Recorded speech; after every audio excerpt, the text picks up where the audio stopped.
Hey guys, how's it going? I'm Duke of Italy, your favorite lo-fi music YouTuber, and can officially say this location right here, where I have to move the beverage ingredients over there all the time. I got them right on the table right next to me to record these videos, so they're not on camera. So this could be a little more age appropriate. Before I talk about music, it's about caving people's skulls in. This location's days are numbered. My PC's coming together, and that'll be a new recording location, which is pretty exciting. But I don't want to spend too much time doing that because we're talking about some more based knuckle dragging music today. Yes, everyone, we are finally back on the road to Riffs, and nothing's gonna stop me because we got another 12 I'm going to talk about today. I counted earlier, 12. After all this death metal and black metal and grindcore, you'd think I wouldn't be able to count that high anymore, but alas, here I am. Maybe next time I won't even be able to count that high. But today we're talking about something I'm apparently too dumb to fully grasp or too smart to fully grasp. We don't really know. This is Blood with Impulse to Destroy, which is a band that has had absolutely the greatest prank on all of death metal when this band and Incantation, both legendary bands for different rights, Blood for this album, Incantation for their whole career, including their 2023 album. And if you don't like it that much, I think you're kind of a loser for that. I think it's perfectly great. The only problem you could really say is it has is the final track is a bit too ritualistic, which all the ritualistic parts of the whole album are fantastic. And I mean, cramming in like 12 different riffs per song, maybe you don't like that, but I think it works pretty well, and it's very doomy. But basically both bands got together and made a split of Blood/Incantation, and people were pranked because they wanted a new Blood Incantation record. But unfortunately for them, their Soylent was empty and their hopes were dashed across their mom's carpet because we got something way more based and not Reddit. But we're not talking about that. We're going back in time to Blood's Impulse to Destroy, one of the OG death grind bands with a serious heft of grossness and sludge and slime and ew. It's just icky, but it's got some killer riffs.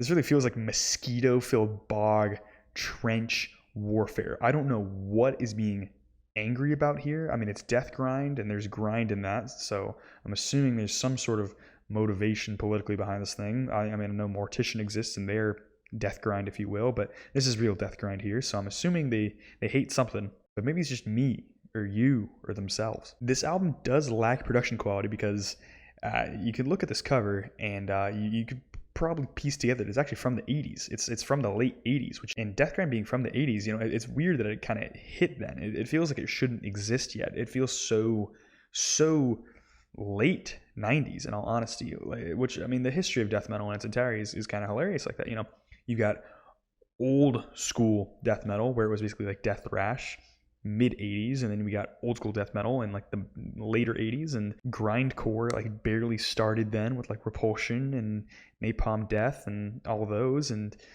now we're here today, and Blood wasn't that much later than most of those. But they have that 80s production style that a lot of extreme metal bands have. A lot of bands that were like on the verge of the 90s, that it's just so cavernous and lo-fi, and you could tell it was like an attempt at mixing was made, but wow, it wasn't used well.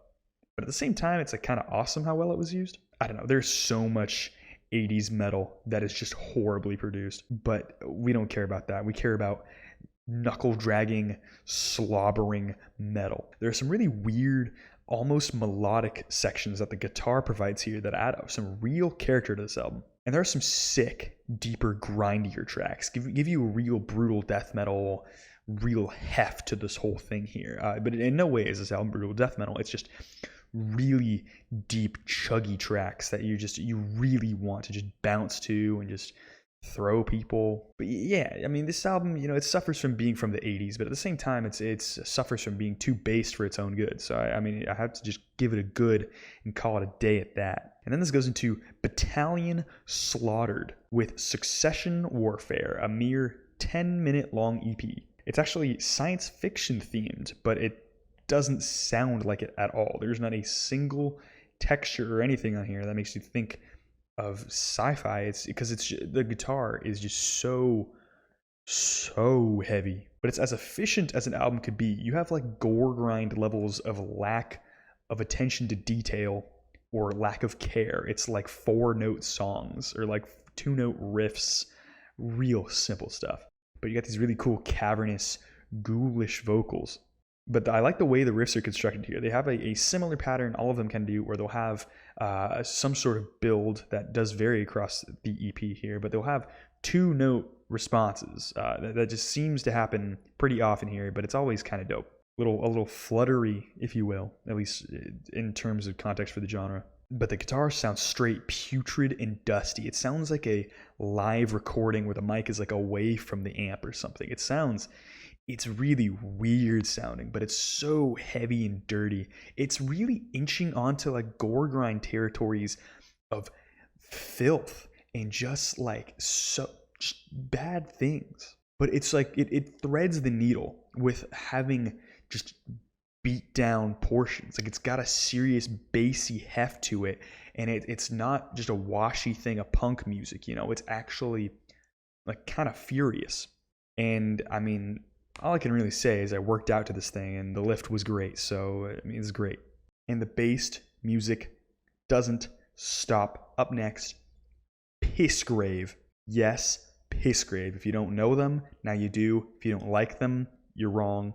I don't know if I could say the title of this album. It's S-word Euphoria, meaning ending yourself, however you could say that in a YouTube way. But this is an album that has a teeny tiny bit of black metal, kind of a war metal type of feeling this whole thing, because it is just outright horrid. It's based. It has a slight low fidelity to it, a little bit of raw production, tremolo-filled riffs, and not like old school death metal where it's like the E string on a 6 string. It's like, you know, you can tell what it's playing here, but it's got like that cryptopsy style of just like so much heft in riffs that don't have to be very low pitched at all, but a lot of these are very low pitched, and it is roaring. And the vocals have a real war metal quality to them, where they have that sort of cavernous, slightly breathy take on death metal vocals, which actually makes me feel like this is a bit of a precursor to the modern war grind trend, where we got bands like Tetragrammaticide or Coffin Nail, my beloved, which their newest album was pretty good. I don't think it was as good as Years of Lead, which is like not even like 24 minutes long. War grind is a trend that we should all be appreciating, because it's such a good combo, especially when they throw in electronics like harsh noise or power electronics. The riffs go dumb on this album here. They are dumb and they go dumb. And you know, even on tracks like Impaled Vibration, you get a little bit atmospheric. You know, you really get sucked into the idea of what's going on here.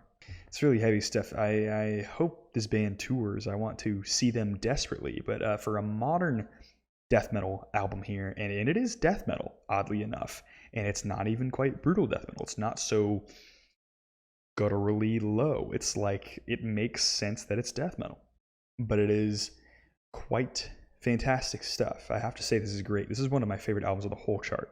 And then we go into one of the hardest to find things on this whole chart, Ulcerous Phlegm, Flegm, with Kaiju Core, which is a 1990 to 1992 compilation, which I found no record other than this chart and a thing on like Rate Your Music categorizing it, which has like no ratings of this thing's actual existence. I think on Discogs there's not a single copy of it that exists that anyone is willing to sell. So for all rights, I don't know if it exists at all. This is basically a box set of 2 EPs, but it's actually really only 20 minutes total. It's death grind, but it's not good like traditional death grind. It lacks the punch that you would want in your typical death grind. But there is such a crunchy, low fidelity to this thing that it's almost hypnotic. It's a really interesting take on death grind.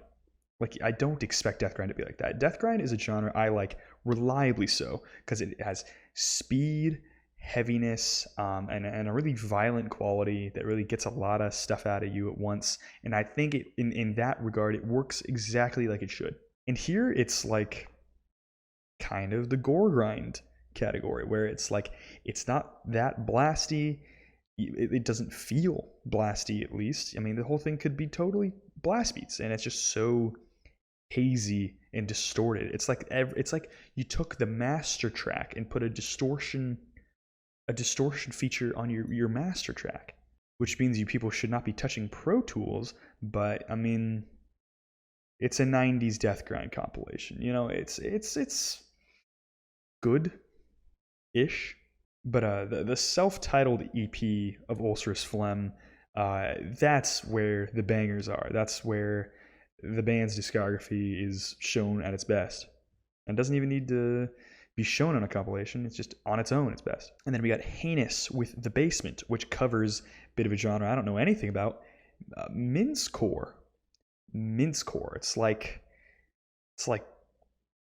gore grind, but like not. Who even knows? It still feels like grindcore to me. This is actually an album, but it's 18 minutes long. A really short album. You people need to make longer albums. But what's cool about this is the vocals have a flanger on them. And I would know. My guitarist has been in the producing booth with me, putting flangers on vocals. And the mixing is loud. Like, it feels super loud. It's just a brick wall. And as crunchy as the guitars sound, with how much distortion is there, it's rather tangible. Everything was gated perfectly. And for sounding so stupidly extreme, it's got really great variety. The double kicks are mixed perfectly. You can really tell this album is it's like a production masterclass for modern extreme metal. And I don't mean like death metal or black metal. I mean like mincecore, like the most like pushing to the edge of like absurd metal extremity, even beyond grindcore at that point. And what I do like about this is that it does have slower sections, which sound also dope. But yeah, I think this thing is great. You got a really slammy type of thing going on here. It doesn't sound like slam, but you know, it's just so aggressive. I specifically remember working out to this one. I remember the day. I remember it. Sun was bright and shining, and I just had to drop the weights to just two-step on my floor a little bit. But now we're getting into some real bass music with Maquetazo. I don't know how to pronounce this. It's Spanish or something. With the Trono de Huesos, I think. And if you like your death grind fast and aggressive, well, then you're correct. But you know, if you want it more fast and aggressive, then here you go.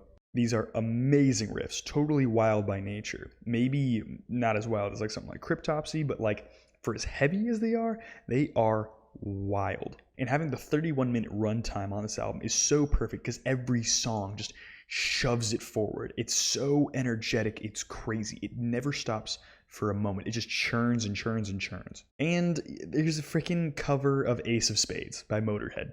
So there you go. Yeah, it's just based. It's just great. It's just fantastic. And then we get ones that started it all, for at least what we should be talking about on this chart. Suffocation. No, not with Effigy of the Forgotten. We got Human Waste, their 1991 EP. Funnily enough, Rate Your Music gives this a technical death metal sub-genre tag, so I don't know what it's doing on this chart in the first place. And it is not as good as Effigy of the Forgotten. Effigy of the Forgotten is as good as it gets. It's really heavy and it's awesome. But this is also, it's very good. The guitar sounds is completely in the gutter. You could tell they upped their production game when Effigy of the Forgotten came out, but it has a little bit more of a Caveman appeal in this way. It's more monkey production-wise. It's dirty, it's dingy, and it's actually, I'd say, groovier than Effigy of the Forgotten. It has a groovy element to the whole thing, which is what a lot of death metal does aspire to be. It's highly influential, but it's also just a boatload of fun. You know, I think Suffocation went on to do better things, but I think it's still great.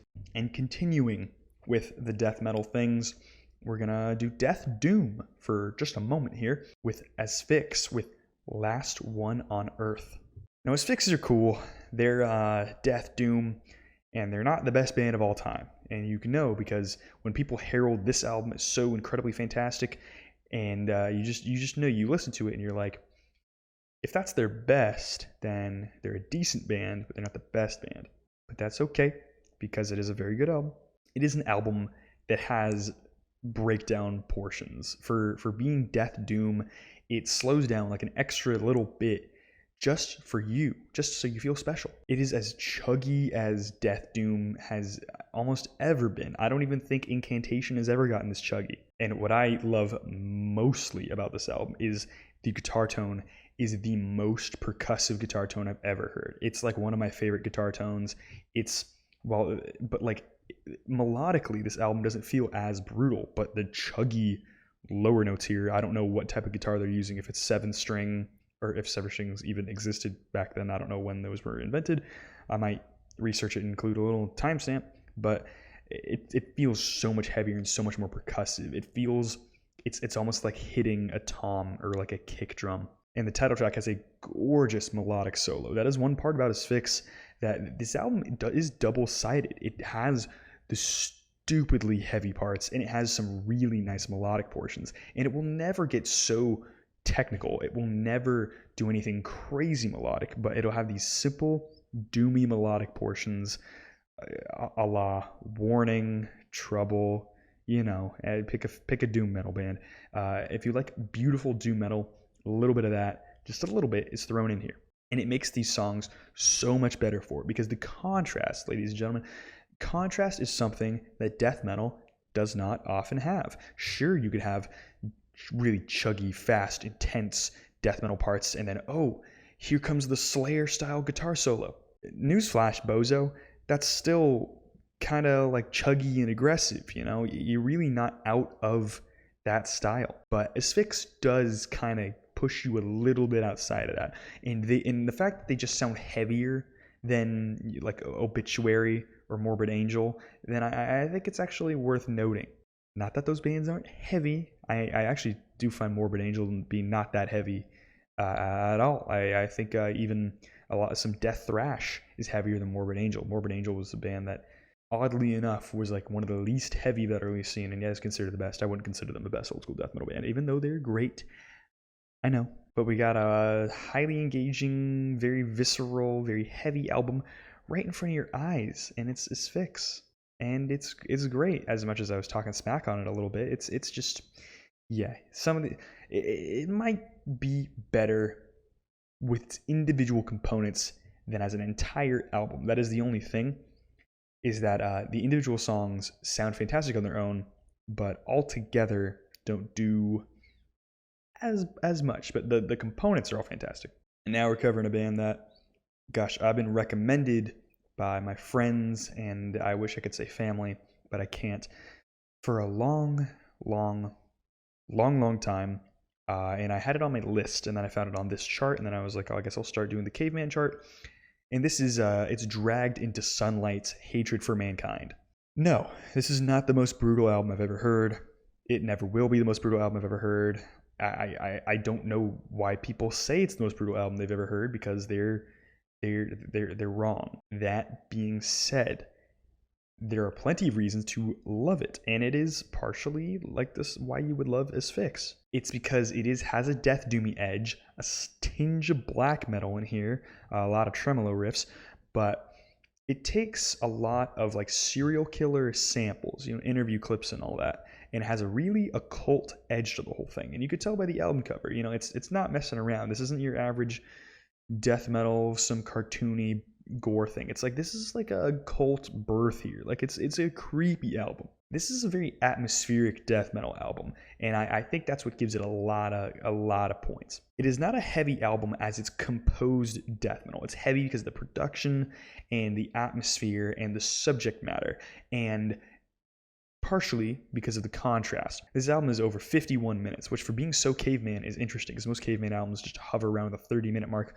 or just say, screw it, 18-minute long album, looking at you, heinous. With the attitude of this whole thing, which is one of the big things about it, it does feel, it's like blackened sludge metal in a way. Like, it's got the doomy edge there, which I kind of attribute to like sludge, and as opposed to death metal, which can very often feel disingenuous. Black metal, there is some of the best black metal out there, like your Have a Hedges, Profanatica, the whole Finnish scene, where you really can feel a real aggression behind the whole thing, and it's a fantastic element. It's truly an element that people have to remark on. The riffs are overall very solid. Volcanic Birth is great fun for the whole family, but it is a dark album, which makes the melodic part a bit shocking. I Aurora is a fantastic combination between the ripping blast beats and some serious doom. And, you know, not to sound cringe or soy or just repeating what everyone says before, but, you know, I mean, I'm not going to lie to you guys. It is a great album. It's just not as heavy as Pissgrave, and I will stand by, I'm going to die on that hill, you know. I mean, if you really want a black influenced death metal project, you know, as much as Dragging to Sunlight is maybe more creative than Pissgrave, Pissgrave is simply untouchable. Speaking of things that nobody wants to touch, Catasexual Urge Motivation, baby, we've reached the gore grind section, and we got an album that has no right being this long. This is the Encyclopedia of Serial Murders, and it's over an hour in length, and it's gore grind, and who in their right mind could do this except a Japanese metal artist, because they always have something freaking crazy up their sleeve, and what they have crazy up their sleeve is a drum machine that they actually had the drive, the gall, the ambition to make good. And it makes me wonder why Have a Nice Life, which is not a metal band by any stretch of the imagination, so most of you probably don't know it, you uncultured little goobers out there. It makes me wonder why they have such repetitive drum machines. You know, it'll have a slight variation here. But Catasexual Urge Motivation, they just mess around with the drum machine. I'm not even going to read from my notes. If you hate gore grind, you might not like this thing. I don't like gore grind very much. Even the best examples of the genre still kind of slip a little bit under what they should be. You know, there's only so many bands that really matter here. What makes Catasexual Urge Motivation so good is the stupid sounding drum machine having such a unique little syncopated flair to the whole thing that it's freaking groovy. And gore grind is not actually a groovy genre. It's the simplest, stupidest thing you can make. You just think of medical terms and you just put your flanger on your vocals and you do it as low as humanly possible, and then it sounds really stupid. But Catasexual Urge Motivation, it's actually like really entertaining. I am shocked that it was this entertaining for over an hour. No, you're not going to learn anything new with this thing, except that gore grind can be all right, but like, shoot, I mean, it happened. And, you know, let's move on to the next band. Dead Infection, A Chapter of Accidents. I'm not going to show this album cover either because I'm going to get, well, I'd act like demonetization is something I'm totally worried about in this point in time of my life. Because, I mean, I don't make money off YouTube yet. But, yeah, this is it's a real classic gore grind album here. I couldn't really tell you why except for the time of its release. You know, it's just really an early on gore grind album. Sure, it could be considered the gore grind album. It's got raw production, no clarity, no good vocals. It's like everything that goes into this is like kind of bad, but like it works in a way. There's like a death grind, intense pacing to this whole thing, which is nice. You know, it's got speed to it. Buzz saw riffage. They took a DS2 and they maxed out the settings. It is pretty silly, but there is a good dosage of aggression that helps this whole thing here. It makes you think that they're not doing an autopsy on someone, just anybody, but their own victim. Ooh. The track Ambulance does sound kind of different, though. I would say that's my favorite song here, if you could call it that. Yeah, but it's good, though. I'm not going to call it great. You're crazy if you think it's great. And then we're going into Nyctophobic. No one knows who these guys are, but it's a Negligenced Respect. It's a EP. It's 14 minutes long.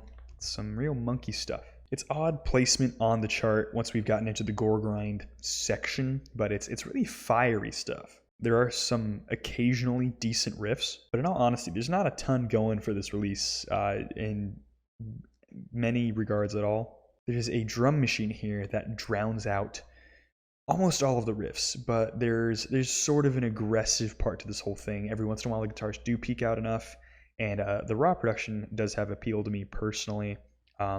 But not that much. So I might give this one an okay, and that's the last one we're going to talk about today. So like whatever, I don't even care, you know, I'm just going to mention it just offhand like that. And that is it. I hope you guys will tune in I don't know, 2 weeks time-ish to see the final part of this series after I do a quick little discography review, but that was this is a hell of a chart so far. I'm really enjoying it. Of course, I've listened to all this stuff way ahead of time because, you know, I cover this stuff whenever I work out. But yeah, how are you guys enjoying it? Are you liking these metal albums here? EPs, demos, compilations, whatever? If you are, I mean, I agree with you. They're quite fantastic. But if you, either way, you should like this video because I'm providing some splendid commentary for you. It's absolutely delectable words coming from my mouth. Can also be seen on my Discord page where you could, it's in my description and you can click on that and join the fun. They don't talk about Death Grind really, but I post about it sometimes. And my Twitter's down there as well if you want even less restrained things that I might be saying. And I've also got my Instagram, which is the most restrained thing. So if you want some separation. But yeah, that's about it. Hope you subscribe. I forgot to mention that. Comments, questions, and concerns down below, please. And that's about it. Have a good day. Bye.